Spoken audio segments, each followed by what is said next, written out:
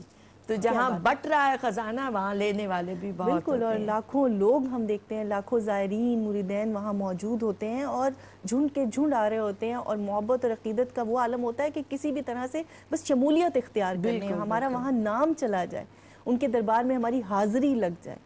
تو یہ تو محبت کا عالم ہے. اور ایک مرید کو اپنے مرشد سے محبت بھی ایسی ہی ٹوٹ کے کرنی چاہیے کہ وہ عشق کے سمندر میں تیرنے لگ جائے. اور جب تک ایسا نہیں ہوتا تب تک کچھ بھی حاصل نہیں ہوتا. اور اگر چاہیے کچھ سلطان الہند کے دربار سے، اگر چاہیے کچھ خواجہ غریب نواز کے دربار سے، تو یہ وہ نام ہے جو عطا کرنے والے ہیں، جن کو اللہ تعالیٰ نے خود نوازا ہے، جن کو آقا دو جہاں حضرت محمد مصطفیٰ صلی اللہ علیہ وآلہ وسلم نے خود نوازا ہے. اور پھر میں آپ کی طرف آؤں گی. اتنے دو بڑے القابات میں نے جن کا تذکرہ کیا، میں چاہوں گی اس حوالے سے ضرور بات ہو. خوبصورت گفتگو ابھی امتیاز کر رہی تھی کہ دیکھیے سحر شولیہ اللہ کی زندگی کتنی قابل رشک ہوتی ہے، اور قابل ستائش وہ لوگ ہیں جنہیں ان کے قدموں میں بیٹھنے کا شرف حاصل ہوا. آپ کو بے انتہا القابات اور خطابات سے نوازا گیا. آپ کو خواجہ غریب نواز بھی کہا جاتا ہے. ایک مرتبہ آپ عید کا دن تھا اور نماز پڑھنے کے لیے جا رہے تھے کہ راستے میں انہوں نے دیکھا کہ ایک نابینا لڑکا بچہ اسٹک لیے کھڑا ہوا ہے گا اور انتہائی بوسیدہ کپڑے پہنا ہوا ہے گا اور چہرے پر اداسی ہے. تو آپ نے اس بچے سے پوچھا کہ آج عید کا دن ہے، تم نے نئے کپڑے نہیں بدلے؟ تو بچہ کہنے لگا کپڑے وہ بدلتے ہیں جس کے ماں باپ زندہ ہوں. تو انہوں نے پوچھا کہ تمہارے چہرے پر اتنی اداسی کیوں ہے؟ کہ اس کے چہرے پر اداسی اس لیے رہتی ہے کہ میرا کوئی رشتہ دار بھی زندہ نہیں ہے، نہ ان کے ماں یتیم و مسکین تھا. اس بچے کو آپ گھر لے گئے، اس وقت آپ کی والدہ محترمہ کی خدمت میں حاضر کیا. وہ مصلی پہ بیٹھی عبادت و ریاضت میں مصروف تھیں. انہوں نے سارا واقعہ سنایا تو ان کی والدہ محترمہ نے انہیں نئے کپڑے پہنائے، اس پہ خوشبو لگائی، اس کے سر میں تیل لگائے، اس کے ساتھ وہ عید کی نماز پڑھنے کے لیے گئے. تو اللہ تعالیٰ کو اپنے بندے کی یہ ادا اتنی پسند آئی کہ غیب سے آواز آئی کہ ہم نے تمہیں غریب نواز کے لقب سے نوازا. یہ اللہ تعالیٰ کی طرف سے بہت بڑا انعام ہے. اسی طرح جب آپ دربار رسالت پر حاضر ہوئے، خلوص محبت عقیدت کے ساتھ سلام پیش کیا تو آپ کا دل بھر آیا، آپ پر رقت طاری ہو گئی. تو آپ کو بشارت ہوئی کہ ہندوستان کی ولایت دی جاتی ہے. تو آپ کو ہر خاص و عام سلطان الہند اور خواجہ غریب النواز کے نام سے جانا پہچانا اور پکارا جاتا ہے. بے شک بے شک، اس میں کوئی شک نہیں ہے. اور یہ نام ایسا نام ہے. جی اللہ کہنا چاہوں گی کہ دیکھیں جب ادھر سے منظوری ہو جاتی ہے بالکل اللہ اور اللہ کے حبیب کی بارگاہ سے، تو خلق خدا اس نام سے پکارنے لگ جاتی ہے. یہ صرف آپ ہی کے بارے میں نہیں، اور بھی دیگر اولیاء عظام کے بارے میں بھی آتا ہے کہ خواب میں انہیں وہ لفظ اور وہ لقب عطا ہوتا ہے اور باہر نکلتے ہیں تو لوگ انہیں اسی نام سے پکار رہے ہوتے ہیں. تو یہ اللہ کا نظام ہے کہ آپ کے وہ القابات اتنے مشہور ہوئے کیونکہ امر الہی سے وہ آپ کو عطا ہوئے. بے شک اس میں کوئی شک نہیں ہے. اور امتیاز بھاجی ہم دیکھتے ہیں فی زمانہ اتنی افراتفری ہے، اتنی جد و جہد ہے زندگی کے لیے کہ لوگ اس کاوش میں لگے ہوئے ہیں لیکن جو اصل روح کی غذا ہے اس کو بھولے میں. تو آپ دونوں مہمان، تینوں مہمانوں کا شکریہ ادا کروں گی. تیسرا اس لیے نہیں کہہ رہی کہ ابھی یہ کچھ دیر ہمارے ساتھ موجود رہیں گی، آپ انشاءاللہ تعالیٰ پروگرام کے آخر میں ان سے کلام بھی سنیں گے، لیکن آپ مہمانوں کا شکریہ ادا کرتے ہوئے اپنے ناظرین کی طرف چلوں گی. ناظرین، زندگی بہت چھوٹی سی ہے، عارضی ہے. میں بہت بار اس بات کا تذکرہ کرتی ہوں. تو ہمیں اپنی زندگی کو صحیح سمت میں، صحیح راستے میں لے کر چلنا ہے. خواجہ معین الدین چشتی رحمۃ اللہ علیہ نے عارف کیا ہے یہ تو انشاءاللہ تعالیٰ پھر کبھی موقع ملا تو ضرور بات کریں گے، لیکن عارفوں کے ذکر کے سلسلے میں فرمایا کہ عارف وہ شخص ہے کہ جس پر عالم غیب سے ہر روز 100,000 تجلیاں عکس فگن ہوں اور ایک ہی وقت میں کئی ہزار جلوے اور کئی ہزار کیفیتیں ظاہر ہو جائیں. آپ نے فرمایا کہ عارف تمام عالم کی خبر رکھتا ہے، محبت کی باریکیوں کی اچھی طرح تصریح و تشریح جانتا ہے. عارف وہ ہے جو عشق کے سمندر میں ہر وقت تیرتا رہتا ہے. تو اللہ تعالیٰ ہمیں عشق الہی، عشق محمد صلی اللہ علیہ وآلہ وسلم عطا کرے، اور ان کے ساتھ ہمیں اپنے بزرگان دین سے محبت اور ان سے لگن کا وہ ایک عطا کرے جس کو کہتے ہیں محبت کا وہ ایک جذبہ عطا کرے کہ جس پر چل کر ہم ان کے نقش قدم پر چل سکیں. پروگرام میں کسی بھی قسم کی غلطی پر معافی کی طلبگار ہوں. ایک بہت ہی خوبصورت کلام جو خود مجھے بھی بہت پسند ہے اور آج کی پروگرام کی مناسبت سے انشاءاللہ تعالیٰ آپ کو بھی بہت پسند آئے گا. میرے ساتھ موجود ہیں شمائلہ ناصر خان. پروگرام میں کسی بھی قسم کی غلطی پر معافی کی طلبگار ہوں. اپنی میزبان سحری شیخ کو دیجیے گا اجازت. فی امان اللہ. السلام علیکم ورحمۃ اللہ وبرکاتہ. ولیوں کے ولی سخیوں کے سخی خواجہ ہند الولی خواجہ ہند الولی میری قسمت بھلی تیری چوکھٹ ملی خواجہ ہند الولی خواجہ ہند الولی ولیوں کے ولی. ذکر تیرا لب پر تیری بات ہے لاج خواجہ میری اب تیرے ہاتھ ہے. کیجئے میری چارہ گری خواجہ ہند الولی خواجہ ہند الولی. اور خلق کو یوں دکھائی ہے راہ خدا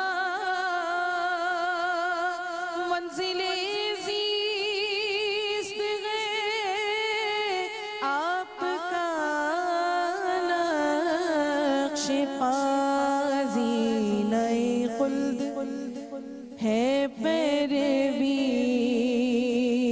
آپ کی خواجہ ہند الولی خواجہ ہند الولی. آپ کے کیوں نہ گن گائے خلق خدا ہند میں آپ ہیں نائب مصطفیٰ.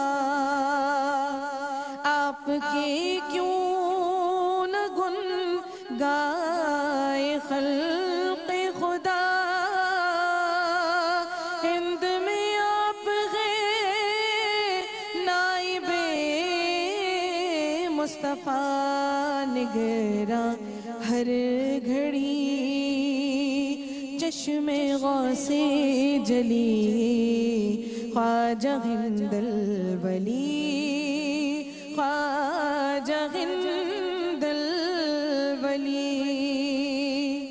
میری چوکھٹ پہ جبی جس نے جھکائی